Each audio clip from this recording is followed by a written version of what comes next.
and good afternoon, everybody.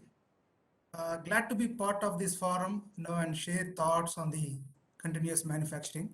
And and I'll also try to share some of the experiences of the work that we have done at Dr. Reddy's, on few platforms. So we can go to the next slide. Yeah.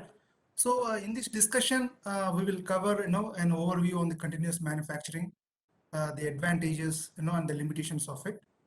And a small section on the process simplification, which is actually an enabler for continuous manufacturing. Next slide, please.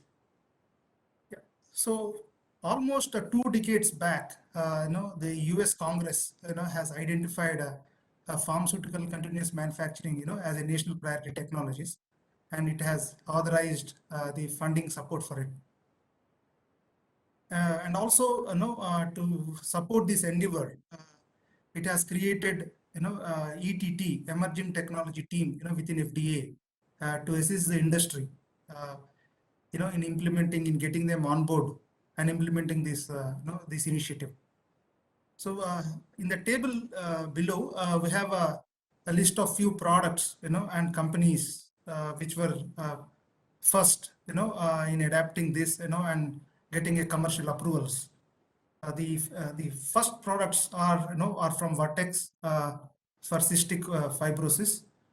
They followed by antiretroviral HIV medication, from Janssen, Progesta, and Eli Lilly, which is an oncology medication.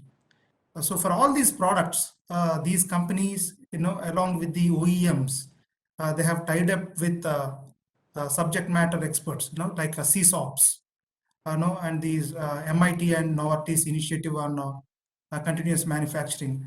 So they have leveraged their expertise, in implementing these, initiatives. So next slide, please. So coming to the advantages, this since this continuous manufacturing happens in a closed circuit, so the exposure of the powders to the patients, to the operators is is significantly reduced, and also there is less physical strain because we'll be using several conveyors and automated systems. And one advantage is the standardization, because of we use a highly automated process, and a highly controlled, a very highly defined product control strategy, where at a different stages during the manufacturing, at these several process parameters are monitored through PAT tools. So this enables to produce very standardized products. The another advantage is economies of scale.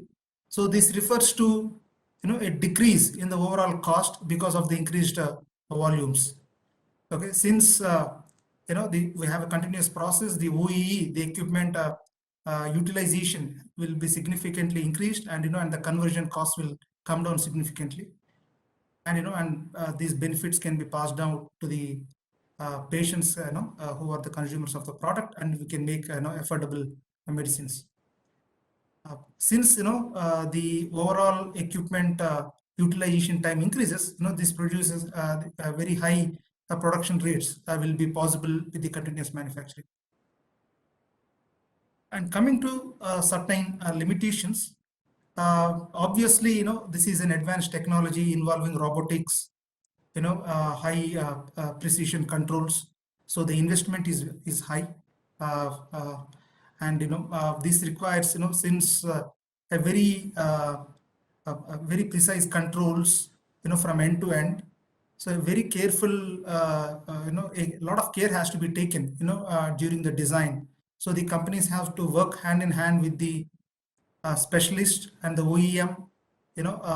Even a small a flaw, in the chain can cause serious setbacks in the start times of of these initiatives. Since they are product specific, product type specifics, so we can only in a particular line we can only manufacture a certain type of a product. So it can hinder flexibility, in some cases. And since the production volumes are high, and if a consumer demand goes down, there is a risk of inventory buildup. So next slide, please. So in this section, we'll discuss about technologies which actually enables continuous manufacturing. This through a process simplification. So these will make the existing processes more amenable, to continuous manufacturing. By condensing certain unit operations, in the process train. So next slide, please. So these are certain platforms that we are working in Dr. Reddy's. The process simplification, and eventually we want to convert them into the continuous manufacturing processes. So even if we implement these, by themselves, without going even to the continuous manufacturing, we can yield a lot of benefits in terms of cost savings and time savings. But our ultimate objective is to simplify this and then convert them into continuous manufacturing for two reasons. One is the process control strategy for a simplified process will be much simpler, compared to a regular conventional process. So it's a ease of this operation, this thing. And another one is, even if we use them by themselves, it will, we can get the benefits. So if you see this, the flow chart on the left, this represents a conventional wet granulation process, a multi-stage a wet granulation process. So typically in a wet granulation process, we use about 20 to 50% of liquid, a binding solution. Okay, and we produce the granules, or the lumps, the wet mass, which are of a which has almost bimodal particle distribution.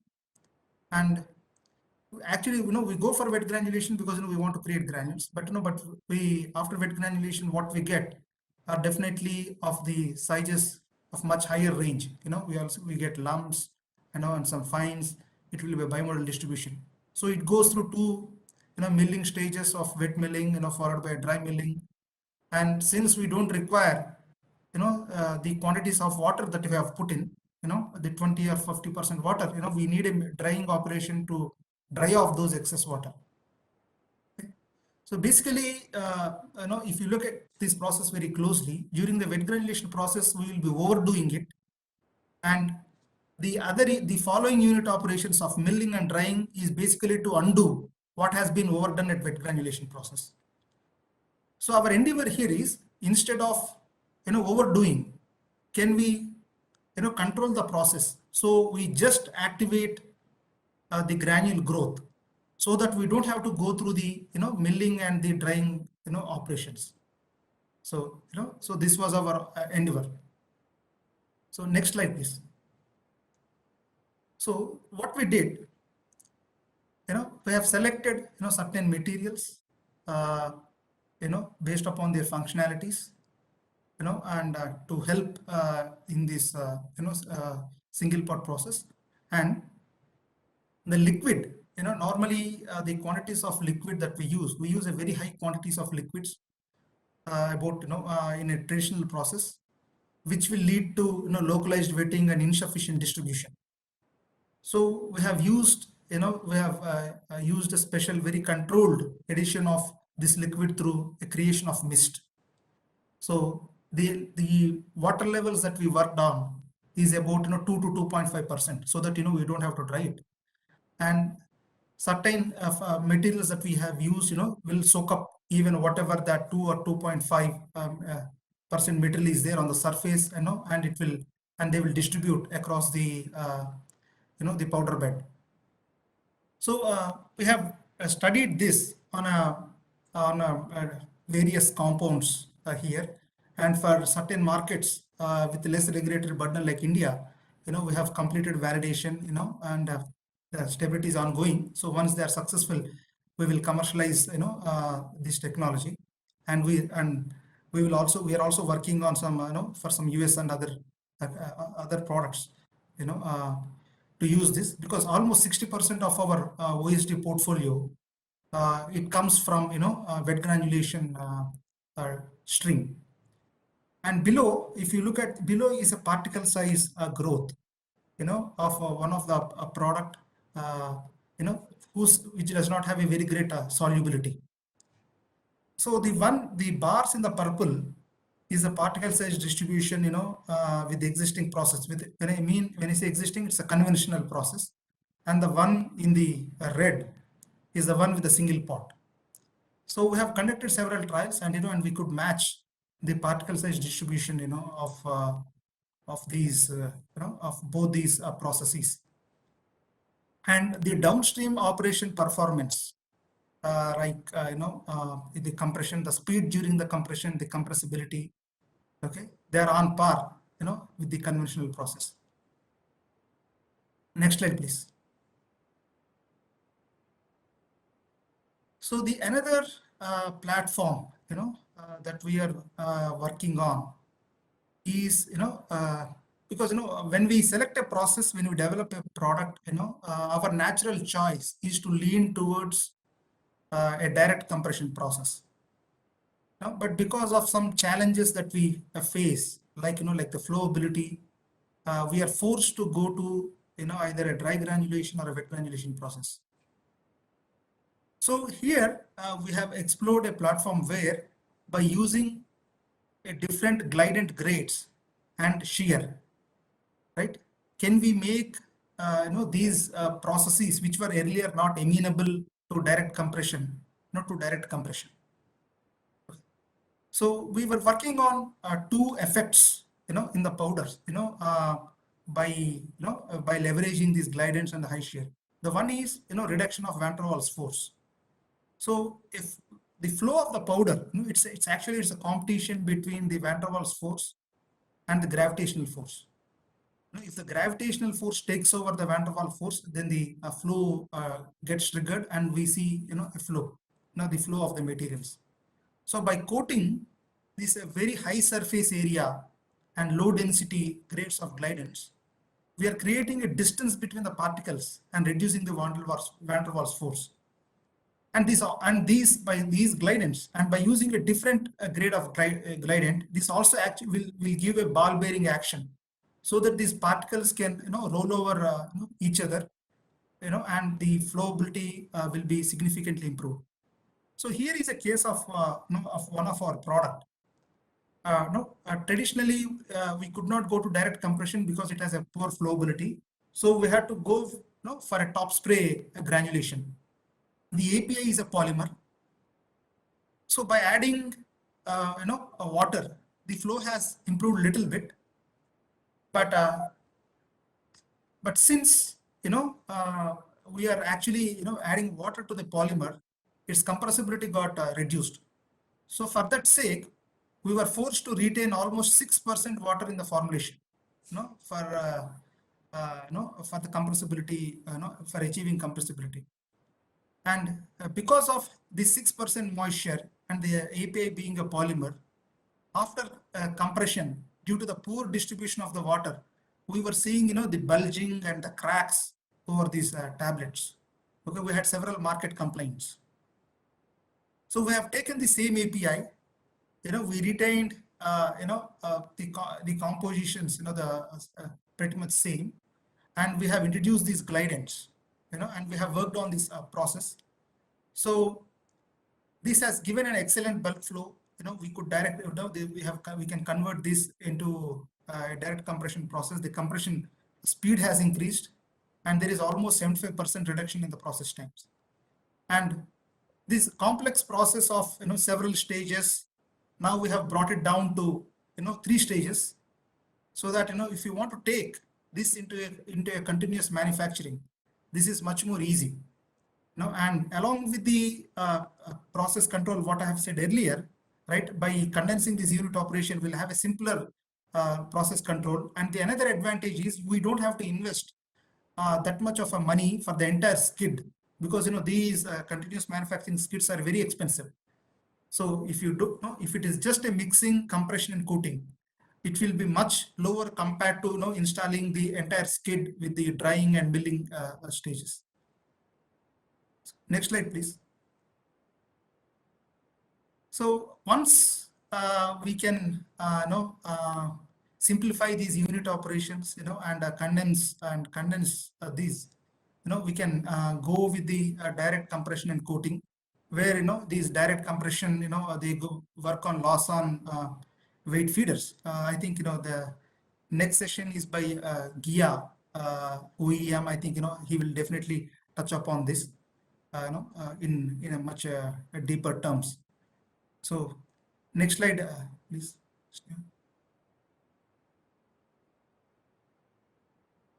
Next slide. Yeah. So these are certain benefits.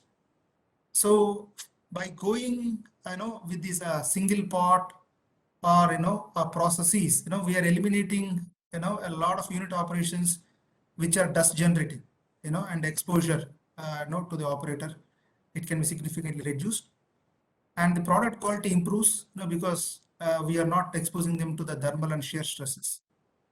Reduction in energy usage, because fluid bed processes are the ones with the highest usage of power, and milling operations followed by. And for this, you don't have to require a capex requirement. You already have the existing processes, and even if you want to convert them into a continuous process, by getting certain connection systems and feeders, like a Catron feeders, and by characterizing them through their RTDs, residence time distributions, we can easily convert these into a continuous manufacturing process. And the process time, we see almost a 75 reduction in the process time. So the footprint gets reduced, and these are easy to convert into continuous manufacturing. And certain limitations are, I think, because we use some specialized excipients, the cost of product can go up in some cases. And for very hydrophobic drugs, and if they are present in large concentrations, it will be difficult to adapt these processes. So this is all I have from my side. Now, if there are any questions, I'll be glad to answer. Thank you, Niranjan. Very nice presentation. I congratulate Dr. Reddy and yourself for taking the few baby steps maybe, but for the continuous manufacturing, like the single pot processing or the directly compressible materials. So it's a great steps. I just wanted to check with you. People talk about continuous manufacturing and they don't know, people talk whether it can be used for the large batch sizes or small batch sizes. If the product is big, it should be used, or if the product is small, it should be used. They say continuous manufacturing also can be used for the individual patient compliance. Yes. So also people say it can be used for the bigger batch sizes, which can run for 8 days, 10 days. So what's in your opinion is the real? Yeah, so like you said, there is no single answer for this.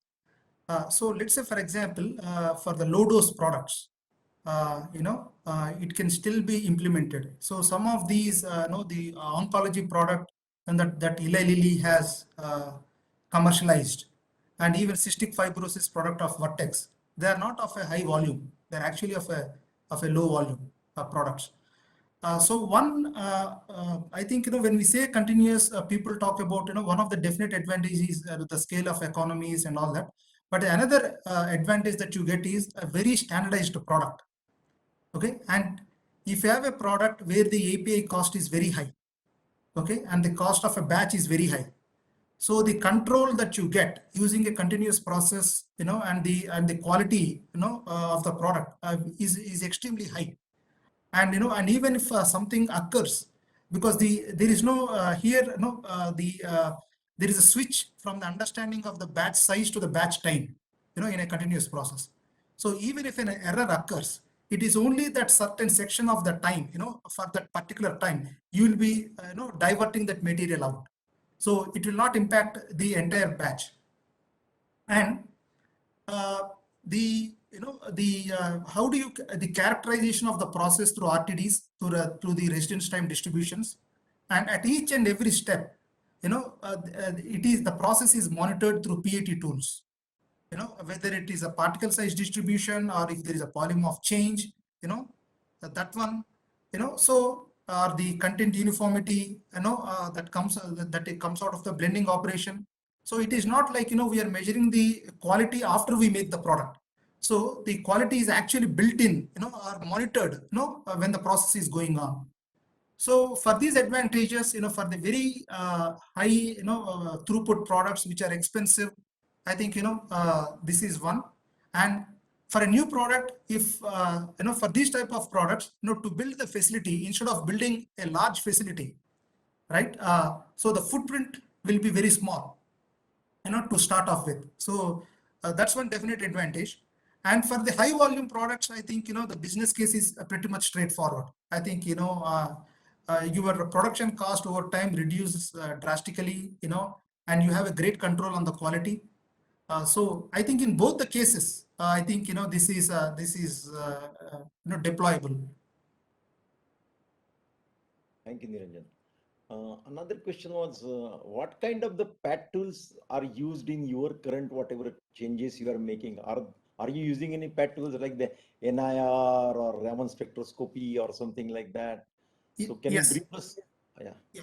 So in Dr. Reddy's, we got a FDA approval for 2 of our products, for monitoring of blending using NIR. Okay, so even the approvals that we have secured is through a it's a semi-qualitative and quantitative, which is called moving block standard deviation. But if you actually want to go for the real continuous manufacturing, we need to be developing highly robust quantitative models based on chemometrics. So along with, I think our traditional understanding of the process parameters and its impact on quality attributes, right, changes slightly, to a higher plane when we move into continuous manufacturing. So, and along with getting this equipment from OEM and having a business case is one part, but the another part is, developing that skill set internally in the company, whether it can be a chemometrics or simulations. So, but yes, to your question, we have got approval. We have filed for NIR PAT application for blending, and we have secured approval, for 2 of our commercial product, and we have switched from the regular traditional BU to the PAT monitoring. So finally, your approach will be from the granulation till the coating.